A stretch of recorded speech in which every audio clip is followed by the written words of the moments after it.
بسم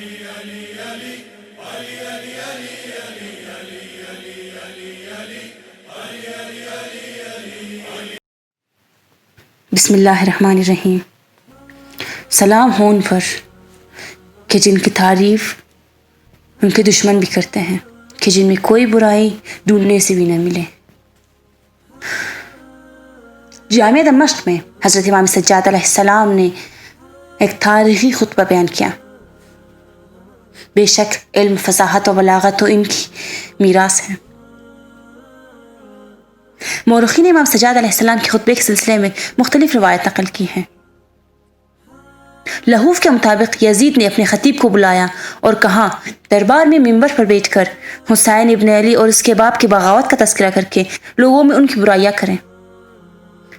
پہلے فرما چکے ہیں کہ ان میں برائی ڈھونڈنے سے بھی نہ ملی تو بے شک تہمت لگائی انہوں نے۔ اس خبیث نے منبر پر بیٹھ کر جتنی تہمت لگا سکا لگایا۔ جناب سجاد علیہ السلام نے خطیب سے فرمایا تجھ پر اللہ کی لعنت ہو، تو نے مخلوق کی خوشنودی حاصل کرنے کی خاطر خالق کی ناراضگی خریدی ہے، آتش جہنم میں جلنے کے لیے تیار ہو جا۔ عبداللہ ابن محمد ابن سنان خفاجی نے اسی سلسلے میں یہ اشعار کہے ہیں: ایک کافر امت جس کی زبانوں پر وہ قرآن ہے جس میں گمراہی سے بچنے اور ہدایت کی حصول کی راہیں ہیں، کیا انہی ممبروں پر بیٹھ کر علی کو سب و شتم کرتے ہو جن کی لکڑیاں بھی تمہیں علی کی تلوار نے تراش کر دی ہے؟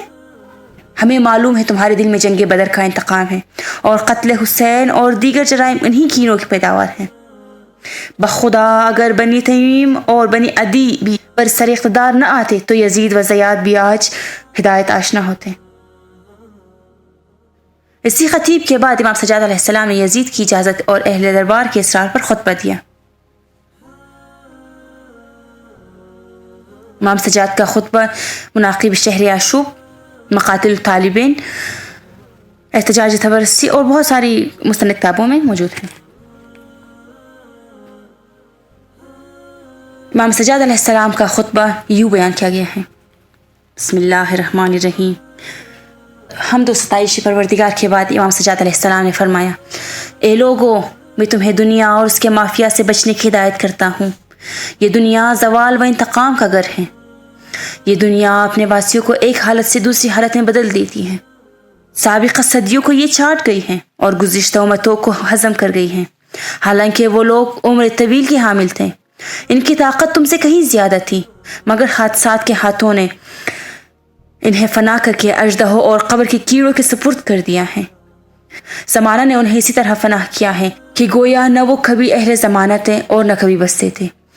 مٹی ان کا گوشت کھا گئی ہے، ان کا حسن مٹی میں مل گیا ہے، ان کی جوڑ کھل گئی ہیں، ان کی صورتیں بکھر گئی ہیں، ان کے رنگ اتر چکے ہیں اور زمانہ کے ہاتھوں نے انہیں پیس ڈالا ہے۔ ان کے بعد کیا تم یہ آس لگائے بیٹھے ہو کہ تم ہمیشہ رہ جاؤ گے؟ ایسا کبھی نہ ہوگا، تمہیں بھی انہی سے جا ملنا ہے۔ جتنی زندگی بچ گئی ہے اس میں بھی اعمال صالح سے مافات کی تلاشی کر لو۔ میں نگاہ بصیرت سے دیکھ رہا ہوں کہ تمہیں تمہارے محلات سے نکال کر قبر میں لے جایا جا رہا ہے۔ تم ڈرے ہوئے ہو، ناخوش ہو، بخدا کتنے خواہش مند ہیں کہ جن کی حسرتیں ان کے دلوں میں دب کر رہ گئی ہیں، اور وہ ہر جگہ جہاں کسی کو پشیمانی فائدہ نہ دے گی، کسی ظالم کی فریاد نہ سنی جائے گی۔ جو کچھ ان لوگوں نے کیا تھا انہوں نے پا لیا ہے، جو زاد راہ انہوں نے جمع کیا تھا وہ ان کے سامنے ہیں، ان کے اعمال ان کے آگے ہیں۔ اللہ کسی پر ظلم نہیں کرتا۔ آج وہ مصیبت کے گھر میں خاموش ہیں اور مردوں کے لشکر میں بجھے ہوئے ہیں۔ وہ سب لوگ صدا قیامت کے انتظار میں ہیں، یوم حساب کی آمد کے منتظر ہیں، تاکہ اللہ ان بد کرداروں کو ان کے برے اعمال کی سزا دے اور اعمال صالح کے عاملوں کو جزائے خیر دے۔ اے لوگو، ہم اہل بیت کو 6 چیزوں سے نوازا گیا ہے اور 7 فضائل دیتے گئے ہیں۔ ہمیں علم، حلم، سخاوت، فصاحت، شجاعت اور قلوب مومن میں ہماری محبت سے نوازا ہے، اور 7 چیزوں میں ہمیں افضل کائنات بتایا گیا ہے۔ وہ یہ ہیں: رسول عالمین ہم میں سے ہیں، صدیق امت ہم میں سے ہیں، جنت میں اڑنے والا جعفر ہم میں سے ہیں، شیر خدا اور رسول اللہ ہم میں سے ہیں، اس امت کے 2 سبط ہم میں سے ہیں اور اس امت کا مہدی ہم سے ہیں۔ جو مجھے پہچانتے ہیں تو پہچانتے ہیں، جو نہیں پہچانتے انہیں میں اپنے حسب و نسب کے تعارف کرائی دیتا ہوں۔ سنو لوگو، میں فرزند مکہ و منا ہوں، فرزند زمزم و صفا ہوں۔ میں اس کا بیٹا ہوں جو ہر چادر باندھنے والے اور چادر اوڑھنے والے سے افضل ہیں۔ میں اس کا بیٹا ہوں جو برہنہ پا اور جوتا پہننے والوں کا سردار ہے۔ میں اس کا بیٹا ہوں جو ہر طواف اور سعی کرنے والوں سے افضل ہے۔ میں اس کا بیٹا ہوں جو ہر حاجی اور لبیک کہنے والوں کا آقا ہے۔ میں اس کا بیٹا ہوں جو حوا میں رابق براق ہے۔ میں اس کا بیٹا ہوں جو مسجد الحرام سے مسجد الاقصیٰ تک رات کو سیر کرائی گئی۔ میں اس کا بیٹا ہوں جسے جبرائیل سدرۃ المنتہا تک لے گیا ہے۔ میں اس کا بیٹا ہوں جو مقام دنا فتدلا تک پہنچ کر منزل قاب قوسین او نا پر فائز ہوا۔ میں اس کا بیٹا ہوں جس کا جنازہ ملائکہ نے 2 ہو کر پڑھا تھا۔ میں اس کا بیٹا ہوں جو اوحی علیہ ما اوحی کا مخاطب ہے۔ میں محمد مصطفیٰ کا بیٹا ہوں۔ میں علی مرتضیٰ کا بیٹا ہوں۔ میں اس کا بیٹا ہوں جس نے اس وقت تک لوگوں سے جنگ کی جب تک انہوں نے لا الہ الا اللہ نہ پڑھا۔ میں اس کا بیٹا ہوں جو رسول خدا کے سامنے 2 تلواروں سے لڑا، 2 نیزوں سے جنگ کی، 2 ہجرتیں کی، 2 مرتبہ بیعت کی، جو بدر و حنین میں بھی لڑا، جس نے 1 لمحے کے لیے بھی شرک نہیں کی۔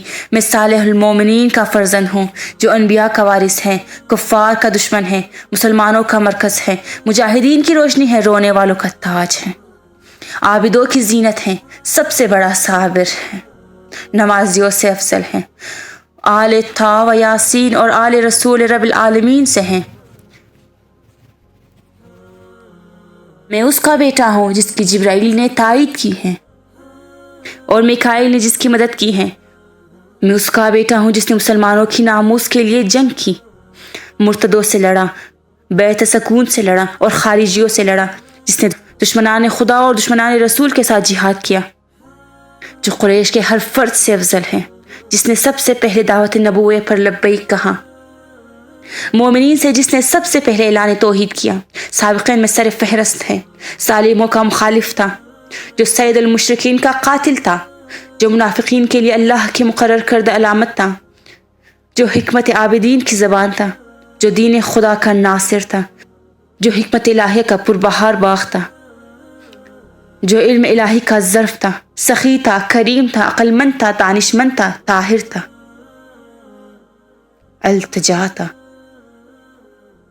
رضا الہی پر راضی تھا، آگے بڑھنے والا، دشمنوں کی موت مصائب پر صابر، دن میں روزہ رکھنے والا، تہذیب یافتہ، رات کو عبادت کرنے والا اور باپ کے صلب میں کافروں کو مارنے والا تھا، جو لشکروں کو پراگندہ کرنے والا تھا، جس کا ہاتھ لگام پر مضبوط، جس کا دل طاقتور، جس کے ارادے پختہ اور عادت عمدہ تھی، جو مثل شیر تھا، جو میدان جنگ میں جب تلواریں ٹکراتی تھی اور لشکر ایک دوسرے کے قریب ہوتے تھے دشمنوں کو چکی کی طرح پیس ڈالتا تھا، دشمنان خدا کو اس طرح بکاتا تھا جس طرح ہوا خشک تنکے اڑاتی ہے، جو حجاز کا شیر، عراق کا اسد تھا، مکہ میں مکی بھی تھا، مدنی بھی تھا، حنفی بھی تھا، بدری بھی تھا، احدی بھی تھا، مہاجر بھی تھا، عرب میں سردار عرب تھا، میدان جنگ کا شیر تھا، عرفات و مزدلفہ کا وارث تھا، سبتین حسنین کا والد تھا۔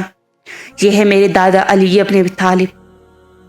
میں فاطمہ زہرا کا بیٹا ہوں، میں سیدۃ النساء کا بیٹا ہوں، میں خدیجہ الکبریٰ کا بیٹا ہوں، میں اس کا بیٹا ہوں جسے ظلم سے شہید کیا گیا، میں اس کا بیٹا ہوں جس کا سر پس گردن سے جدا کیا گیا ہے، میں اس کا بیٹا ہوں جسے دم آخر تک پینے کو پانی نہ ملا، میں اس کا بیٹا ہوں جس کا لاشا میدان کربلا میں بے گور ہے، میں اس کا بیٹا ہوں جس کا امامہ اور ابا بھی اتار لیے گئے، میں اس کا بیٹا ہوں جس پر آسمان میں ملائکہ، زمین میں جنات اور ہواؤں میں پرندوں نے ماتم کیا ہے، میں اس کا بیٹا ہوں جس کا سر نوک سنان پر بلند کیا گیا، اور میں اس کا بیٹا ہوں جس کے اہل خانہ کو عراق سے شام تک رسن بستہ لایا گیا۔ جب امام یہاں تک پہنچے تو یزید نے مؤذن سے کہا کہ اذان کہہ۔ 7 مؤذن نے پشت در پشت کھڑے ہو کر اذان دی۔ اللہ اکبر کہا تو امام سجاد نے فرمایا یہ حقیقت ہے کہ اللہ سے بڑا کوئی نہیں اور جب مؤذن نے کہا اشہد اللہ الہ الا اللہ تو امام نے فرمایا میں گواہی دیتا ہوں کہ اس کے سوا کوئی رب کوئی معبود نہیں۔ جب مؤذن نے اشہد ان محمد رسول اللہ کہا تو جناب سجاد نے مؤذن سے فرمایا تجھے اسی محمد کا واسطہ، رک جا، وقفہ کر۔ مؤذن نے وقفہ کیا۔ جناب سجاد یزید کی طرف متوجہ ہوئے اور فرمایا یزید بھلا یہ محمد رسول اللہ تیرا دادا ہے یا میرا دادا ہے؟ اگر تو کہے تیرا دادا ہے تو تو کافر ہوگا، اور اگر کہے میرا دادا ہے تو پھر اتنا بتا دے کہ جس رسول کی رسالت کو گواہی دیتا ہے اس کی ذریت کو کس جرم میں شہید کیا اور اس کی بیٹیوں کو کس جرم میں قید کیا۔ آپ نے گریباں چاک کیا اور بآواز بلند دہاڑے مار کر رونے لگے اور فرمایا او یزید، اگر دنیا میں اس وقت کوئی شخص یہ دعویٰ کر سکتا ہے کہ محمد میرا دادا ہے تو وہ صرف اور صرف میں ہوں۔